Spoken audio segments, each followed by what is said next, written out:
we're here today, and thank you guys for being here. We're here today to celebrate this amazing event, House of Mouse Expo, and celebrate women in business, because this business is put on by an amazing woman. Give it up for Michele Atwood.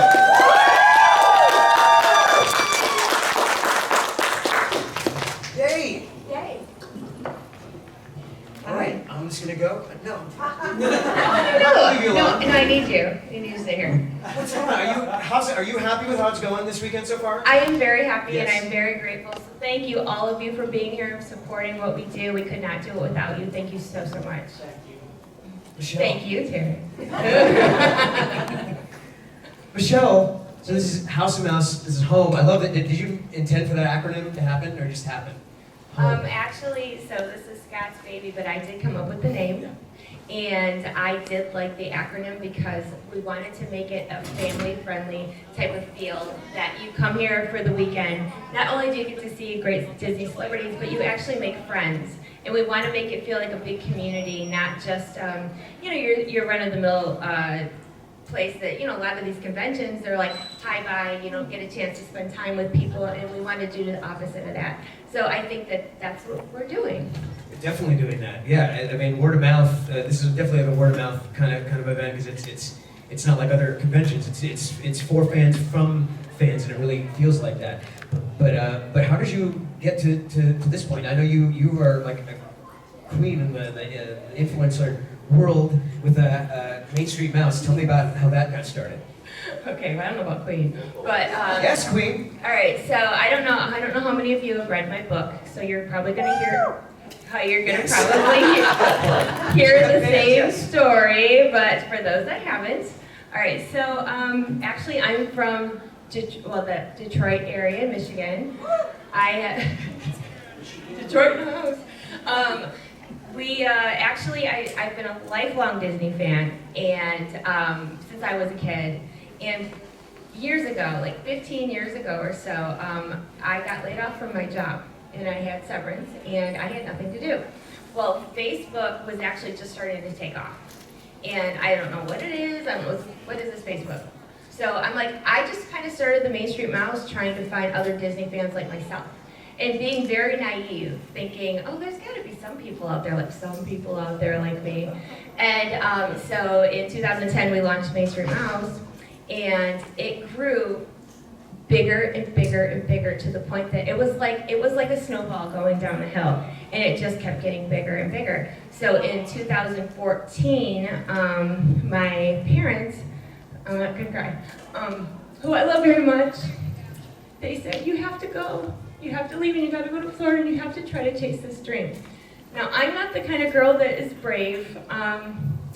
It takes a lot for me to do these things, because I'm a big sap, as you can see. I love my family, I love my friends, but my dad, who did not want to see me leave, he knew enough to tell me, you have to go and try to make this work.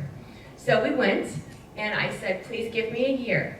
I need a safety blanket, so let's just say a year. And it'll be 10 this year. So everything worked out. Everything worked out. It's so scary to do something new. It is. Something that's life-changing, but you did it. I mean, I'm sure there's lots of people in this room that's like, oh, my job sucks, or I want to do this, or I have a dream to do that. And the hardest part is doing it. And look what happens if you just take a step forward, Yeah, and what's funny is, so I wrote about this in my book. I was in finance. I worked in the Renaissance Center downtown Detroit. And you could look out the window and see Canada. And you would see just these ice patches rolling down the river, and I can't do math, so let's just figure that out for a second. I worked with finance. Can't do math. I can't do math. So it was just a job to me. I had no passion for it. And I would sit at my desk dreaming of other things, and I would look out that window, and I would say to myself, I'm wasting my time here. There's got to be more to life than what I'm doing sitting in this cubicle watching the ice go down the Detroit River. And I hated it, truth be told. I hated that job. So when the company got bought out, it was like, yay. Now is my chance to see if there's something else out there for me. And the Main Street Mouse started as a hobby. And never in my wildest dreams like, this is crazy to me, that we would be here, that I would get to cover media events for Disney World, Disneyland, Disney Cruise Line, D23, and actually have fine folks like you come to an expo and be able to do this for the Disney fans. It's beyond a dream come true. Beyond, seriously. Now, walk me through how, like, you're starting in Michigan, how often you're going to Disney enough to be inspired by that magic enough to want to make it a job? Okay, so my parents took me when I was 6. Yeah. And I decided that was my favorite place ever. I don't remember a lot when I was 6 when we went, truthfully, but I remember the castle. And I remember my dad putting me on his shoulders. And was that here, or was it in it was here. California? Okay. It was here. And I decided that was my favorite place ever. So my mom was a school teacher, and she taught me to read with Disney books. So it was one of those things that started like early and just grew and grew and grew. And I remember do you remember where they had those books of the month or whatever back in the day where you get like the book subscription sent to the house or whatever? We had Sleeping Beauty, and I remember, like, you know how you have those memories that stick when you're a kid? And my memory was Sleeping Beauty and All the Thorns. And, you know, and it just stuck with me, and I decided, I really love this stuff. Yeah. And my mom taught me to read on that book. Outstanding. Yeah, it's a whole thing. So now you decide, shifting from the job in Michigan to did you decide, like, I'm going to start blogging about Disney? Is that the leap? How did you get to that point? How did you get to the book? You went from, like, Michigan to book. Okay, you want to know the in betweens? Yes. All right. So it was not that easy. So actually, what had happened was, we were doing so well, and I didn't know anything about social media. I was learning as we went, and there was times, though, back in the day, before Zuckerberg did his Zuckerberging thing, you actually saw posts on social media, believe it or not, and we were growing by the thousands overnight. I would get up in the morning, and there was 1,000 more followers. This is just Facebook. Yeah. Facebook, you made a Facebook group? I made a Facebook page that has almost 500,000 followers now. Wait, was it always Mainstream Mouse? It was always the Mainstream Mouse, yeah. So then my mom is a school teacher with a major in English, and so she always, from the time I was little, proper English, proper grammar, this and that. So I like to write, and I always got A's on my papers in school. So Scott one day said to me, he goes, "You should write a blog." I said, "What's a blog?" and I said, "You mean like an article?" He's like, "Yeah, like an article." So I put out a couple. Like a journal in a way. Kinda. So one of the first articles I ever wrote was about the Hatbox Ghost, because I found him to be fascinating, how the whole story, how he was there, he didn't work, they got rid of him, they couldn't find him. Yeah. So I almost did like a research paper on that. And so that was the first blog I wrote, and it went like nuts. Well, are you saying that perhaps maybe you're responsible for them bringing back the Hatbox Ghost in their lives? I think possibly. Hey, they're paying attention. Uncle Disney's paying attention. They probably had some Imagineers who were like fans of yours. Like, hey, this is a good idea. I wish, but if that's the case, you're welcome. Yes. No, I don't. I thought it was really cool because I find Disney things fascinating, and I started to look, and then after like the research articles, I decided, because obviously you've known me long enough, I like to talk, and I like to share my personal experiences. So I started doing personal blogs because I wanted people to be able to relate to me, I guess you could say. There's so many things that you read that people are talking at you. I want you to talk with me. Like, we're sitting at Starbucks, having a coffee, and what you see is what you get with me when you read, if you come to one of our meetups, anything, I'm just me. And I wanted to portray that to the people that follow me. That's beautiful. So, yeah, and you know another thing. Tell me. So we had a lot of struggles in our lives since we moved to Florida, and before. But I was always very open and honest about the hardships. My life has not been easy. We have gone through losses. We have gone through people not being so nice to us, people I trusted, people you trust and you find out you should not have. I have a whole plethora of those. So, I had to learn as I went. But when I wrote my book at the time, I wanted to write down the hard parts too. Because so many times people think that, I can't do this, it's too hard. What if this happens? What if that happens? And I wanted people to understand where I'm coming from. I was never a brave person. I was always scared of my own shadow to take a leap. And when something bad would happen, I'd be like, okay, I'm done, I'm not doing it anymore, this is not for me. But I was able to push through all the adversity, and it's still hard, it's still hard. So I think sharing the ups and the downs is so important. Yeah, because people connect with that, because people can identify with that. It's like, oh, well, she's just like me, and I'm going to go on this journey with you. Yeah. Of course, and you have people that do that. It's funny, when I was living in California, also a big Disney fan, worked for the company, also a fan of the ephemera, all of it, and I thought about, it's before blogs, but I was going to write like a book on like my secret, like Marsden's secrets of Disneyland, like the secret places to like have a pretzel that nobody else knows, like go on the steamship, no one's going here at this time, do that, and I wrote everything down in one of those autograph books. Yeah. And I still have it somewhere. So, but you went beyond. You had the blog technology, starting with the hat box and stuff. I just want to know, like, you said that was the first paper you did. That's the first blog I did years ago. And then it evolved into, it made, what is it? I would never want to call the Mainstream Mouse a news site. We are not a news site. Yes, I report on news, but I also like to just share my experiences. Like, for example, because I am just that girl. Like, you meet me, I'm the same person, and we're gonna have fun together. So when Toy Story Land opened back in, was it 17 or 18? I had seen the construction site many times. We were not allowed to take photos or videos. So I was with my handler, and we were at the opening of Toy Story Land by where the Big Woody is and everything. And I told him, I said, hold on a minute. And he's like, do you want me to hold your stuff? And I'm like, okay. So I went live, and I waited for people to get on with me because I wanted them to see it for the first time with me. Because there's like 500,000 of you all, but you're my friends. And like, let's do this together, let's have fun. And that's my angle. We're just all friends, and we have things in common. And I'm just like you, and I'm a hot mess. So there's there's a lot of things that we can touch on this in a minute, but a lot of people don't understand what it's like to be in, especially a female in social media, owning your own business, hardships because of that. So I try to stay away from all the fray and just do my thing.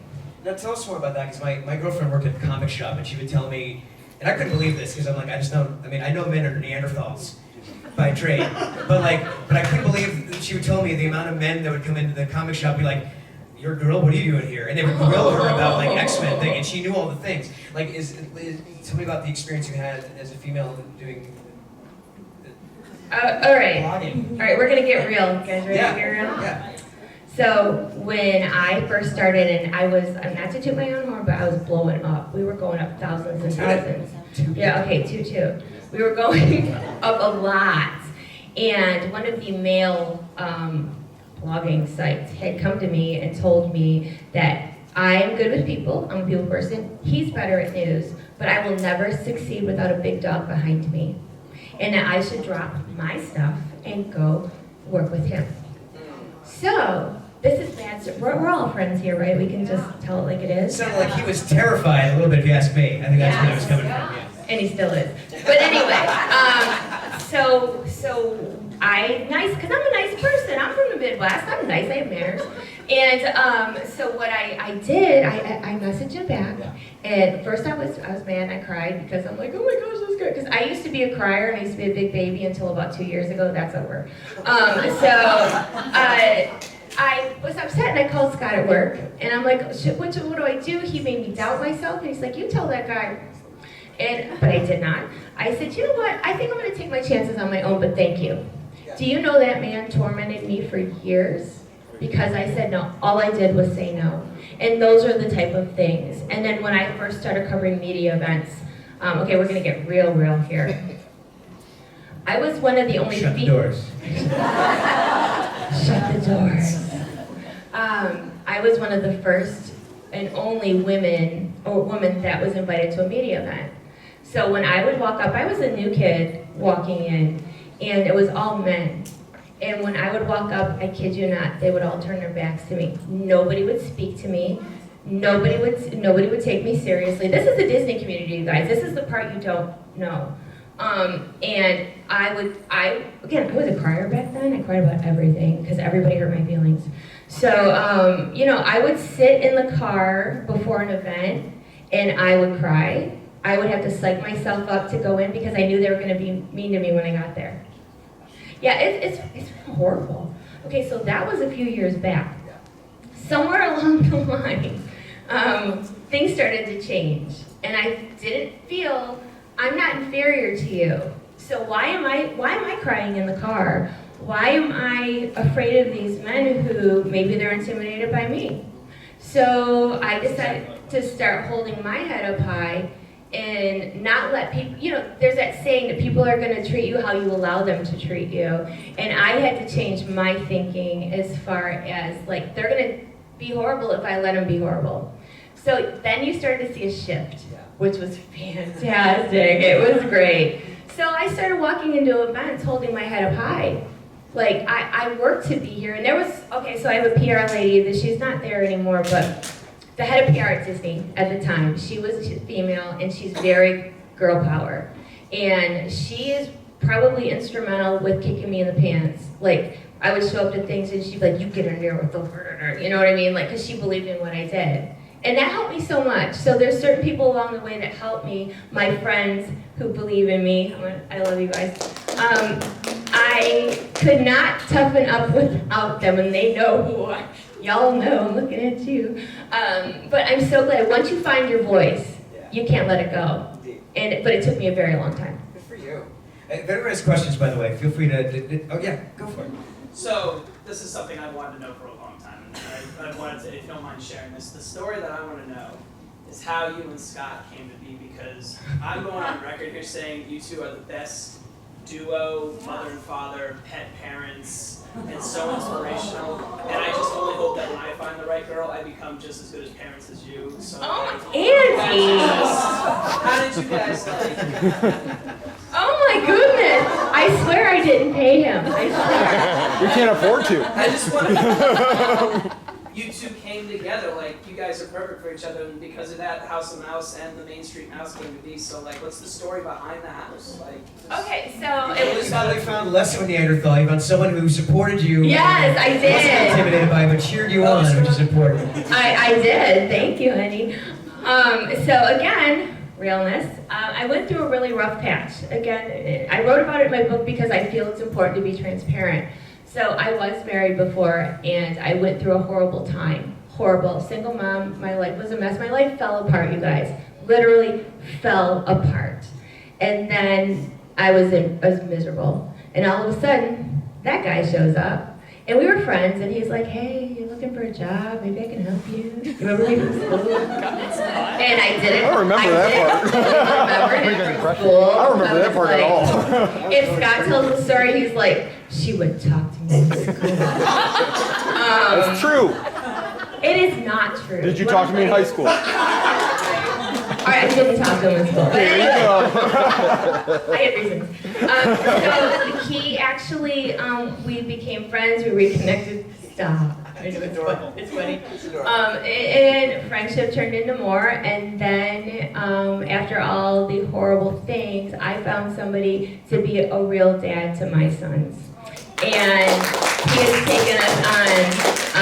My boys mean everything to me. I mean everything. If anybody who knows me knows that my kids come before me, before anything. And when I met Scott, he realized how important my sons are to me, and he had my back 110%.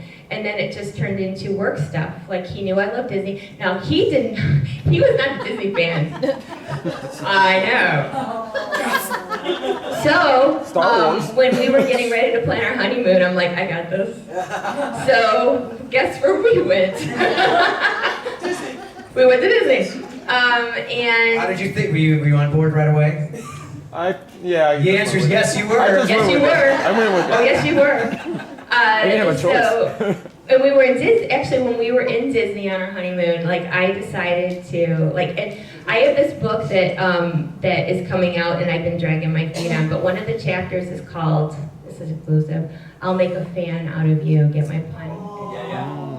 Well, it's about my obsessive motives. If you don't like Disney, I'm gonna make you like Disney. So, but I think it's so important because people don't understand. You guys know how it is. Like if you're a super Disney fan and somebody is not, they look at you like you're crazy. And so I always say, when it comes to Disney, either you get it or you don't. So he was on the fence, but when we went to Disney. He's in tech, so we were like, you know what? This is so stupid. We were like, there's got to be sites or something, because all that stuff was new, and to get away to meet other Disney fans, share stories, and that's how the Main Street Mouse came about. Him and I were at the parks talking about it, and then 2 years after that, we made it a reality. So that's how that happened. That's beautiful.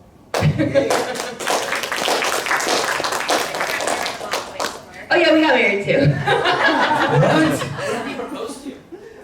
Oh Andy, you want to open that can of worms? Question was, where did Scott propose? Where did he propose? Michelle. He didn't. He basically said, all right, I love you, are we doing this or what? Okay. I'm a heartless. I'm a And actually, it was almost like an ultimatum, you know what, I'm in this to get married, what are we gonna do? And I'm like, all right. So I never got the grandiose proposal or anything, but we've been married, we've been together almost 18 years now, so it works. It's like when Bill Farmer describes, he got the job of Goofy, but they never really said that he's the guy. But after a while, you're the guy. You're the guy. Kind of like that, yeah. Do you have a team of people that work with you for Main Street Mouse? Is it still just you? Is it just all Michelle? Oh. Uh-oh. I am the girl in charge. I do almost everything by myself, Okay, all right. which makes me insane because I can't do it anymore. That's why I'm crazy. But I'm tired all the time. But I do have my staff that helps out on occasion, watch my Facebook group, sends me articles here and there, sends me pictures. But as far as everything Main Street Mouse related, social media, everything, answering emails, that's just me. Okay, that's a lot. I have no staff. I don't have how. When you get bigger, you have somebody to answer your emails and somebody to do this. I don't have a somebody, it's me. Yeah. Is it because it's, I'm the type of personality, it's nobody can do it better than me, I know where everything goes, I'll just do it myself, although I need the help. Is that kind of, yeah? You called me out. It's hard, I know, but we have to, at some point we have to relinquish that, and Mr. Rogers, one of my favorite teachers, so it's look for the helpers, and I'm just saying you have a lot of helpers and people that love you that might want to learn how to do some of those things to take the weight off, but you have to. I'm willing to. It's just that it's so hard because I'm one of those people that don't like to ask for help because I feel bad. And most of my friends have corporate jobs or whatever, and a lot of people don't understand the job that entertainment or journalism that we do. So I feel sometimes I just have to take it on myself. Sure. So yeah, I'm working on it. I've had people ask me just this weekend, you should do a podcast. I'm you know how hard it is to do a podcast? You don't think it's easy, but you need someone to record it and edit it and get the talent together. What are you going to talk about? And is it going to be good? And then I tried. It's a lot. Having a team definitely helps. Well, where do you see Main Street Mouse going? Do you have are you satisfied where it is now? Do you want it to get bigger? How bigger? How much bigger do you want it to get? You know what? I don't really know the answer to that because I've always been, since I was a kid, I've always been that girl. When everybody else is doing something, I don't want to do it anymore. No, I'm not putting it in Main Street Mouse. Please don't think that. We're not shutting down the site. But I want to try to come up with new things and take it in different directions. I think that the sky's the limit as far as other things. I was able to get a job on TV recently that was something that I was afraid. In high school, I was the person who, in speech class, to get up there, I thought I was going to throw up. I can't talk in front of people. This would have never happened. But when you have people that love you and push you to do things, it gets easier and it gets easier. So actually, I really would like to do more TV or more radio, but I need to keep my core of the Main Street Mouse because those are the people who made me what I am. Dig it. Yeah. Well, I see your presence on your social media as Main Street Mouse, and that's it's social. Instagram is like a Fox News segment in a way. Yeah. Where I was going with that? Real thinking. I'm just trying to think of like making it. You still write like, well, you get invited to events. I do. And you have to review these events. I do. Yes. And You do it on the blog, and you do it visually as well. yes, I do. And things have changed. Like when I started doing things, it was really easy because it was easy to get your posts seen, for one. There were no reels back then. It was just like you're putting out like static content, whether it be an article or a photo. Okay, so when we first started the Main Street Mouse, because I have a really weird sense of humor, I built it off of humor. So I was putting out jokes, just stuff that I would put out and I'd laugh on my couch because I thought it was funny. I can't.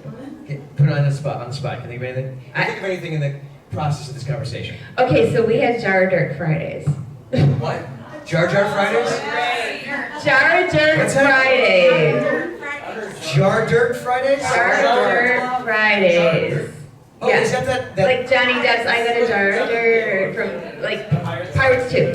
Oh yeah, oh yeah. He's yeah. doing it. Do it again. I've got a jar of dirt. Yes. And guess what's inside it? It was a Johnny Depp line from Pirates 2. And what happened at these events?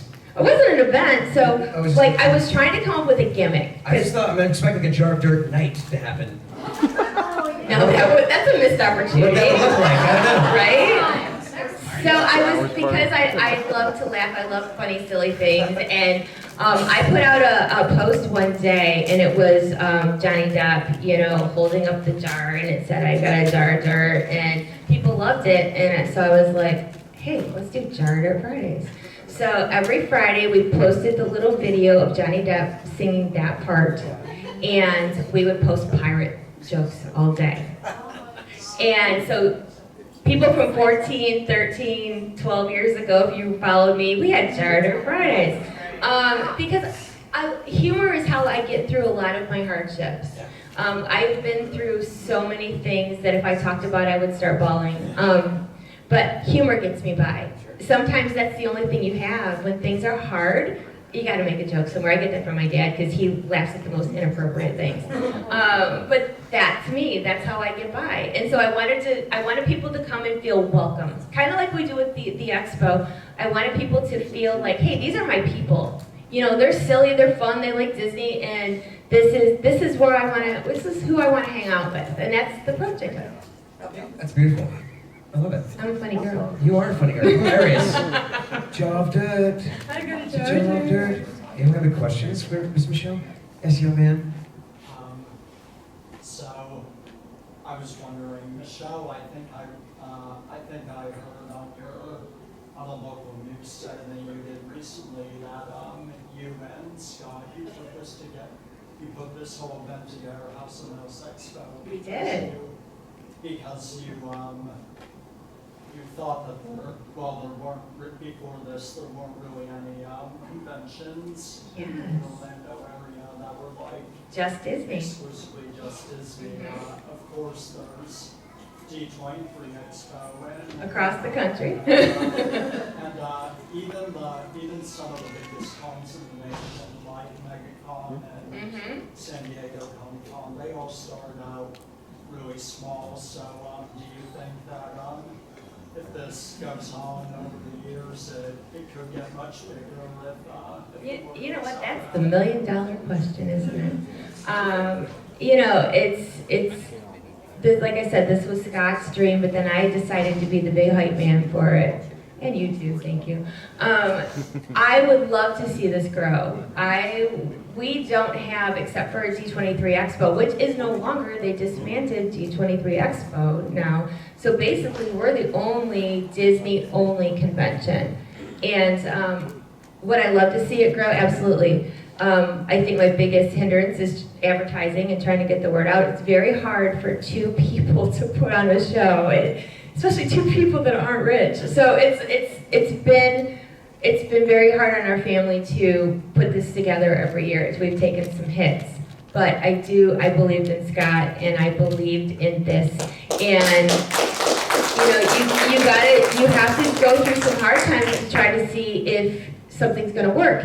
And I really firmly believe, you guys, that if you're scared of doing something, just do it. even if it's just a little bit, because you have to try, because you don't want to live with that regret. Like, what would have happened if I would have just done it? And then you never know. And I think that's with the Expo. Scott had talked about this for years, and after the shutdown and everything, and everybody was living at home, and we didn't know what was going to happen. We had decided, like, you know, life goes by, and especially being stuck home for all those months when COVID had happened, we were like, all right, if we're going to do this, we're going to do it. And here we are. And you know, if you want it to be bigger than mega whatever that thing is, you tell your friends. Tell all your You go on your friends. social media and you tell everyone, hey, I was just at House of Mouse Expo. It made me feel so special. It's different than all the other ones. It's up to you guys in a way, Yes. not to put all that the weight on your shoulders, but that's a tremendous help. If you love this is your home. You can invite the people you like to be part of this too, and they'll dig it, and it'll ripple out like that, because this is something obviously a lot of people believe in. Not only just believe, but like dream of. Like, sorry, I didn't mean to cut in, but like I told you and Scott this like the first time I met you. The fact that you were able to put together this expo to begin with, that's like, it's one thing to have like an event like where people get, but an event where you have vendors, celebrities, all these wonderful cosplayers, people with all different kinds of talents. That Crazy, come right? forward. It is just crazy, amazing that you and Scott and everyone else did this. And I swear, when Scott put the Clark Griswold thing, I did it. Like, and I just was like, that is right there. Like, so you just, it's more of an inspirational thing. Like when getting the word out, just to. That's been the hardest part, you guys. If you want to see House of Mouse Expo continue, we need your help. Tell everybody. You know, it is a labor of love. And it is something that, like I said, for those of you that don't know, so Scott and I put on the show ourselves, but all these amazing staff members that you see are my friends. We didn't hire staff.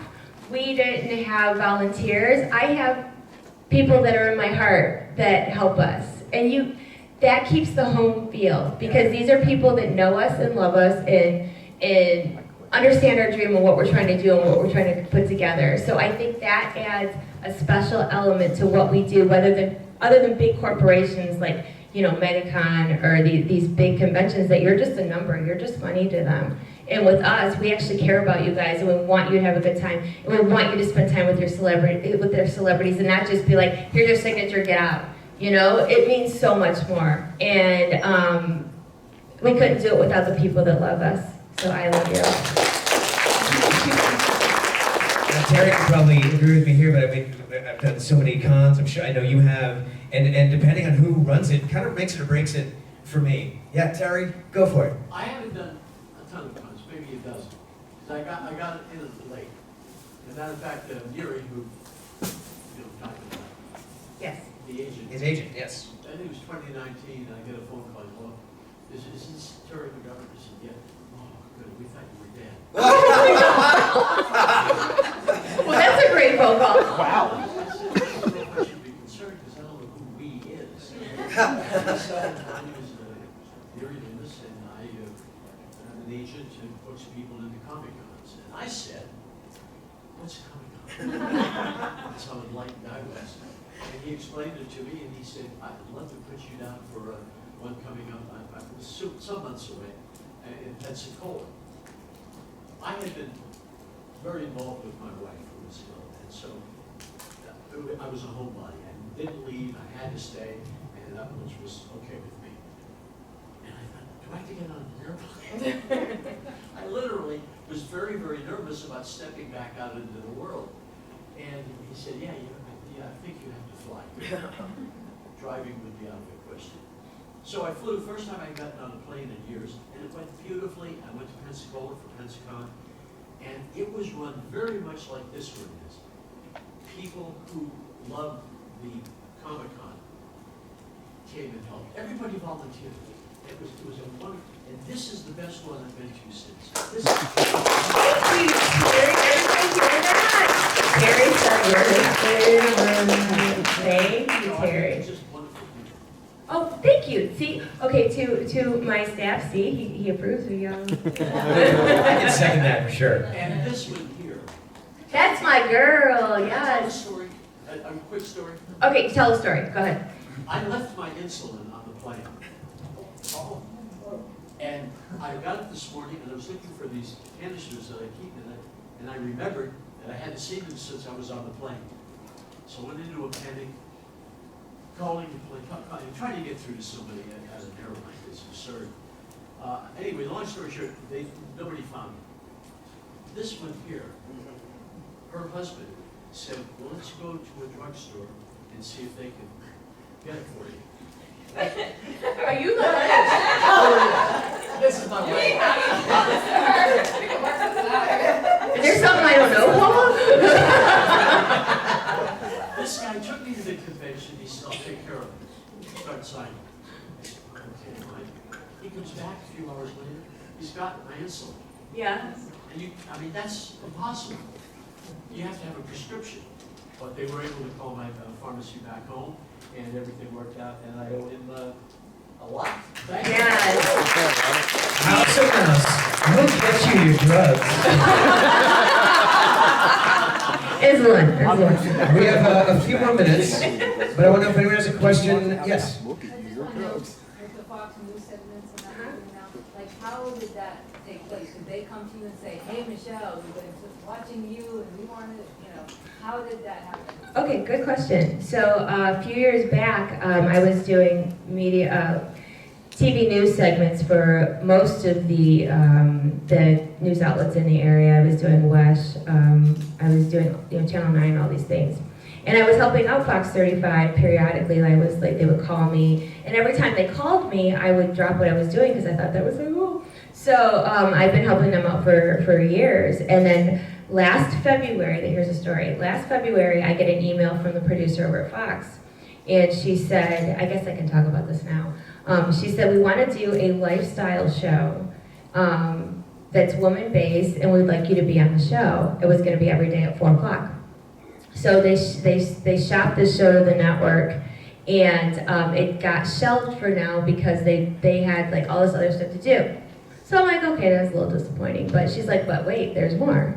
She's like, we are revamping our 11 p.m. news, and we want you to be a contributor to the news. I said, oh, so like, just when you need me. They're like, no, you are our theme park girl for 11 o'clock.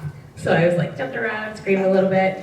And then, and the cool part about that is because they've been watching me for years, helping them when they need it, they give me creative control. So I will call the producers, I will send a message like, hey, this is what's going on this week. Epcot is this week or whatever. So they actually give me some control as to what I speak about. And that's why I got to do a segment with you. Thank you. They let me do a House of Mouse segment this week because I do a good job for them. And they were like, yeah, let's do it. And I got Jason on board. And yeah, so it's one of those things that just like with anything else, I just worked. And, I really feel that if you, even whether 2 people are watching or a bunch, I didn't know who was watching my segments, but somebody took notice over the years, and now I have a permanent spot. So that's how that happened.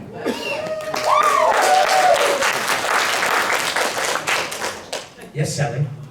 Yes, Kelly? Not so much a question as a comment, Okay. but this is our 3rd year. Oh, yeah, thank you for coming back for your 3. Just on behalf of the guests and the cosplayers, thank you for creating this environment that is so warm and so welcoming. We didn't go to MegaCon this year because it was such a dumpster fire. Thank you for saying we're not a dumpster fire. Okay, keep going, keep going. It was so impersonal. Yeah. You were just, like you said, it's just in, out numbers. It was so crowded. None of the staff acted like they wanted to be here. I can tell everybody is invested. Yeah. Everybody wants to be here. And that's what kept us coming back. Oh my God. So, How about that? thank you. Okay, it feels like home. Thank you. See, Jason has been like my biggest cheerleader, and he's like, we're gonna really drive it home, so Jason, little story about Jason, and thank you for that. You are an absolute blessing. I hope you heard that, Scott. I did. All right. I know you were talking to Greg, but I hope you heard that. I was talking. He wasn't talking. I'm He teasing. was talking. I was listening. She said wonderful things I and heard thanking that. us for doing this. And thank you for Thank coming you. back, and thank you for telling your friends, and thank you for the amazing comments. I really appreciate that from the bottom of my heart, so thank you. Where was I going with you? Whatever Okay. you want, Michelle. Him being your cheerleader. Oh, okay, so cheerleader. All right, so Jason and I met years back, and when we decided to come up with an expo idea, since I had already met you, you was one of the first people that we reached out to, like, hey, what do you think about this, and whatever else. So Jason was a guest the first 2 years. He helped me with the Hocus Pocus panel, which was amazing last year. 10 actors, did you guys see it? It was fantastic. So after last year's convention, Jason's like, hey, can we have a phone call? I'm like, are we in trouble? And he's like, look, he's like, I believe in what you do. I love you guys. I want to see this grow. Put me on staff. And then he says, if you'll have me. Of course we will have you. I But knew there'd be a yes. I had to be coy. Humble brag. so because of Jason's encouragement, he has been amazing. And actually, after the first year, it was Jason, it was Doug Jones, it was Larry Bagby and Tobias Jelinek, who we saw after the show. And they had asked us to come meet them in a different place. And we were on the fence if we were going to do the show again. And it was you guys. Honestly, it was. So when I saw Doug Jones, he whips around the corner and he's like, my precious princess, when are we doing this again? And I was, again. So then I was talking, now Jason's at a table over here, and I'm talking to Larry and Tobias and Doug, and I said, yeah, if we do this again. Out of the blue, Jason yells, if? What do you mean, if? There's no if. And I'm like, when? You're like, that's better. And then you went back to what you were doing, but it's like he was listening to what I was saying. So if you want to know the truth, it was the Hocus Pocus cast that encouraged us to keep going. And because of that, House of Mouse Expo was the first and so far only convention to have that many Hocus Pocus actors in one room at the same time. We had a blast, and if you saw any of the panel, you realize why we probably shouldn't do that again. There was a couple of issues, but actually there was one issue. But you know what though? I will tell you, after that panel, I had so many people come to me and said that was a hoot. It was a lot of fun. It was a lot of fun. Or they would just come up to me and say, hey, bus. If you know, you know. So we have to wrap it up to a close. Okay. But as we're closing, would you care to share with everyone like the importance of women in business and any advice for any gals that would achieve to do not just this or blind, but anything in their lives and careers? Oh, I sure would. All right, ladies, listen up. So I've shared my honesty with you about being afraid, about feeling like you're not good enough, feeling like you are in the midst of a boys' club and you don't fit in. And there was a lot of times that I felt like I didn't fit in, and I would like cry. I didn't want to go to media events. I felt terrible. But you can flip it around. You have to know your worth. You have to know you've earned that right to be there, and that you are worthy. You are just as good as anybody else. And if somebody tells you you can't, you do it with bells on. Really, just show them, and you do it for yourself, because nobody can be prouder of you than you if you try.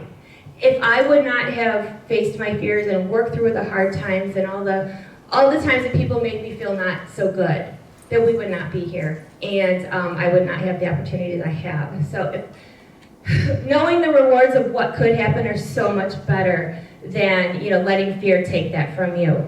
So please, even if it's a little bit, go for it. Get out of that comfort zone. And just believe in yourself at the end of the day. And you're going to find that other people do believe in you as well. I love you too. So thank you guys so much. I would not have what I have without you. So thank you so much.